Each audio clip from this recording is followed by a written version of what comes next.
When it comes to video games, I usually rate them based off two factors: music and overall enjoyment.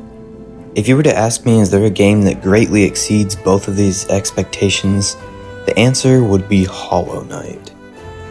Hi everyone, my name is FumeNerd and welcome to An Idiot Reviews Hollow Knight.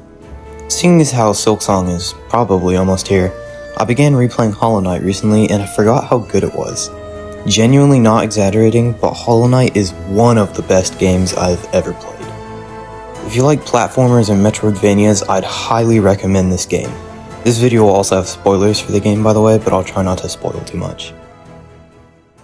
Let's start with the world. This is Hallownest, a seemingly underground kingdom inhabited by bugs.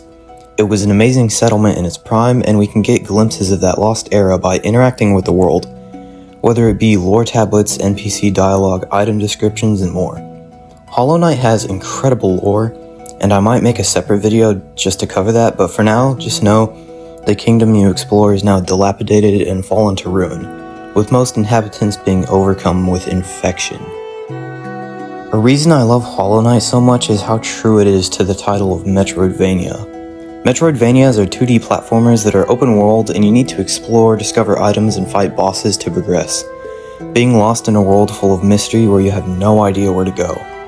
This is how the original Metroid and Castlevania games were like, hence the name Metroidvania. Hollow Knight manages to perfectly capture this, having a large world to explore, fighting powerful yet fun bosses, collect items to help you progress, all leading to the end of the game. But it's not linear by any means.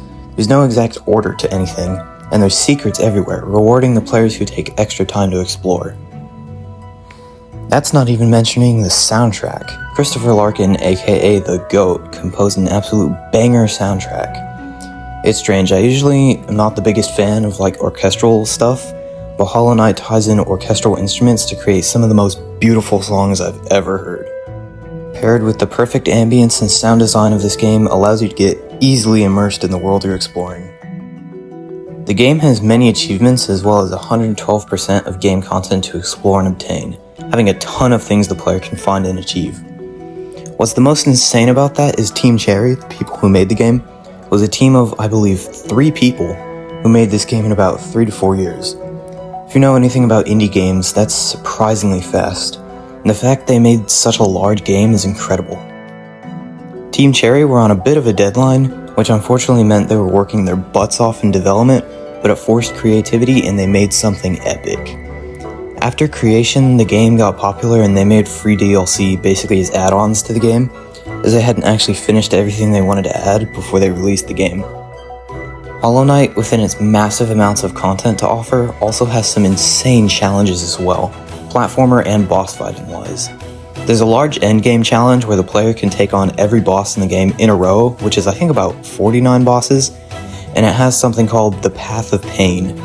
The name speaks for itself. At the time of writing this I haven't actually beaten it yet, but it is the hardest, longest, most grueling platforming challenge I've ever seen, and it's taken some people a lot of time to complete. Overall, I'd highly recommend playing this game if you want mounds of fun yet challenging content, a massive world to explore, and tons of epic music to listen to. 11 out of 10 game for me. I'll likely make more Hollow Knight videos in the future, maybe one for lore and possibly some rankings, but that's all for now. See you guys later.